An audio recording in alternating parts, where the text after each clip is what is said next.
नमस्कार दर्शक बंधु, आसतु जानिबा आजिर 40टी अनुचिंता। 1 नंबर, कबाट पाखरे बा घरर दुआर मुहरे पानी रखंतु। एहाकु देखि बाहर को गले कामरे सफलता होइथाए, किंतु दुई पाखरे दुईटी बसेइबे नाही। 2 नंबर, काहाको छुरी कंटा कईची उपहार देबे नाही। एगुड़िक सबु विष सदृश अटे।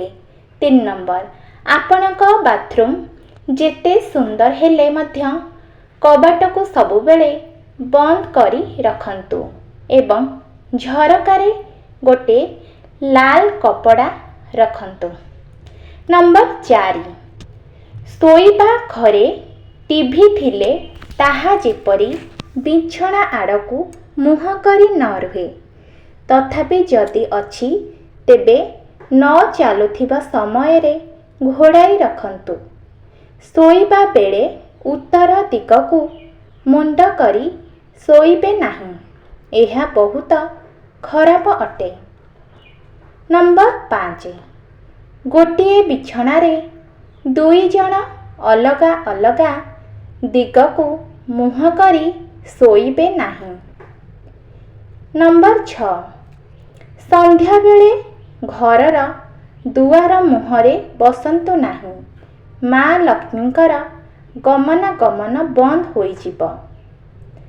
7 नंबर, बिछना रे शोइथिबा बेले आपणक प्रतिबिंब आईना रे देखिबा अनुचित। एहा अमंगल करिथाए, खराब शक्तिर प्रभाव पड़िथाए। नंबर 8, घर किनिबा किंबा बनेइबा समय रे मुख्य प्रवेश द्वार पूर्व दिगकू हेले अधिक शुभ होइथाए। नंबर 9, पाइखाना सर्वदा घरर पछपटरे रहिबा आवश्यक एवं ठाकुर घर आउ पाइखाना घर पाखापाखी रहिबा अनुचित। नंबर 10, स्त्री लोक माने गाधोइबार तुरंत परे सिंदूर लगाइबा उचित नुहे। एहा अशुभ होइथाए एवं मनरे खराब भावना आसिबा सहित आर्थिक संकट मध्य देखा देइथाए। तेणु गाधोइबार किछि समय परे सिंदूर लगांतु। नंबर 11, घरे केबे भी लुहा खटरे शोइबा उचित नुहे। एहा द्वारा दाम्पत्य जीवन रे विभिन्न समस्या देखा देइथाए। नंबर 12, सूर्यदेव, गणेश, दुर्गा, शिव एवं विष्णु एमानंकु पंचदेव कुहाजाए।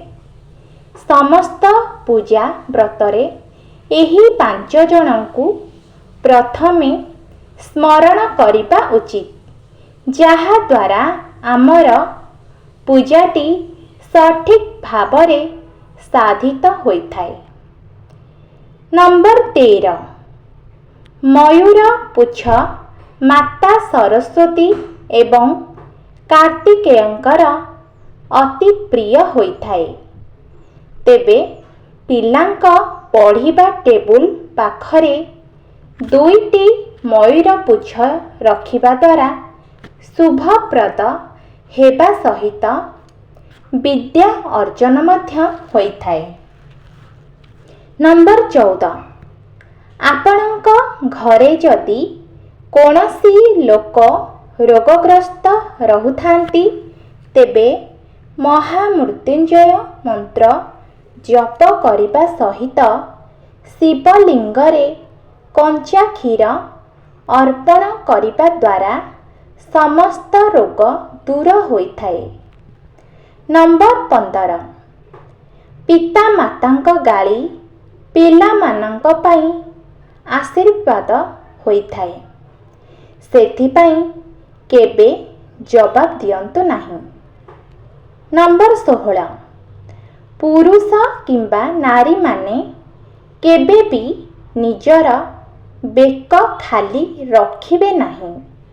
ଏହା ଅଶୁଭତ୍ୱ ବୃଦ୍ଧି କରେ।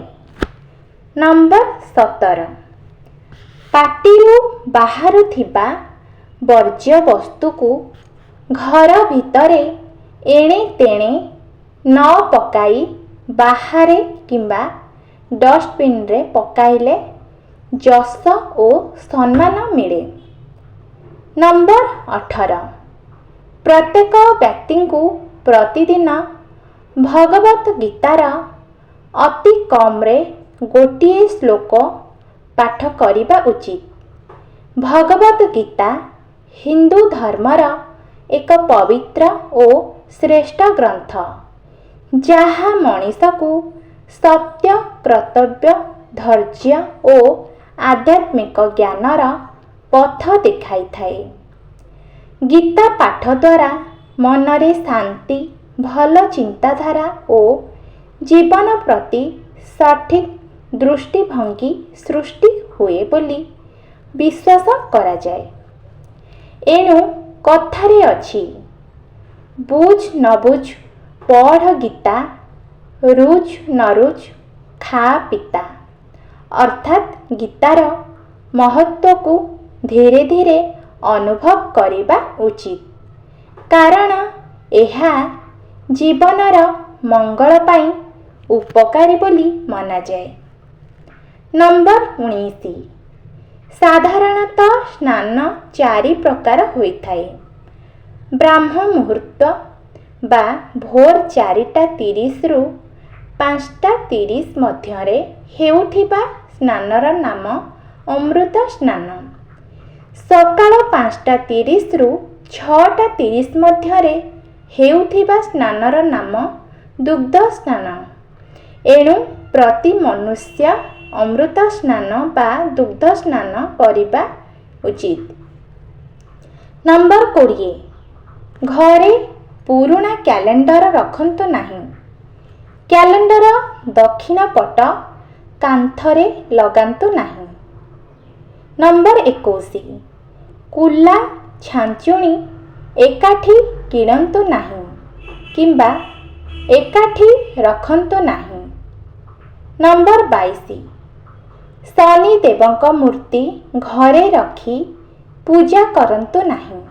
ନମ୍ବର 23, ଘରେ ହିଂସ୍ର ବାଘ ଓ ସିଂହର ଫଟୋ କିମ୍ବା ମୂର୍ତ୍ତି ରଖନ୍ତୁ ନାହିଁ।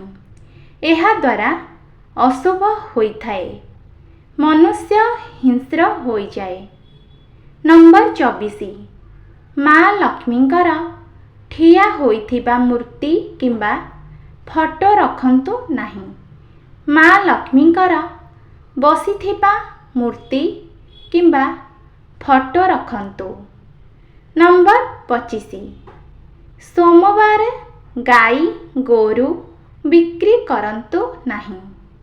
ମଙ୍ଗଳବାର ଯାନବାହନ ବିକ୍ରି କରନ୍ତୁ ନାହିଁ।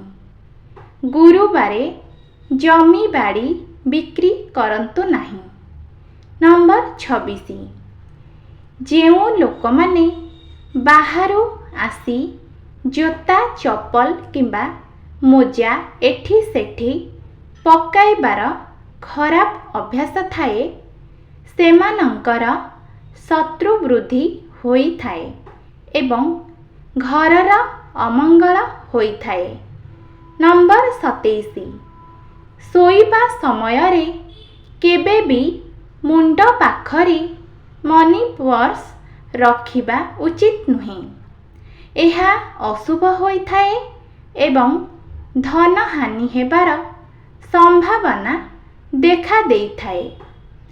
ନମ୍ବର 28, ଶୋଇବା ସମୟରେ କେବେ ବି ଶୋଇବା ଘର ସମ୍ପୂର୍ଣ୍ଣ ଅନ୍ଧାର କରିବା ଉଚିତ ନୁହେଁ। ଏହା ଅଶୁଭ ହୋଇଥାଏ, ତା ସହିତ ଭୟଙ୍କର ସ୍ୱପ୍ନ ଆସିବାର ସମ୍ଭାବନା ରହିଥାଏ। ନମ୍ବର 29, ରୋଷେଇ କରିବା ସମୟରେ ଖୁସି ସ୍ନେହ ଶ୍ରଦ୍ଧା ଏବଂ ସ୍ୱଚ୍ଛ ମନରେ ରୋଷେଇ କଲେ ପରିବାର ଭିତରେ ସ୍ନେହ ଶ୍ରଦ୍ଧା ଏବଂ ଭଲ ପାଇବା ବଢ଼ିଥାଏ। ନମ୍ବର 30, ରବିବାର ଦିନ କେବେ ବି ଆମିଷ ଖାଆନ୍ତୁ ନାହିଁ।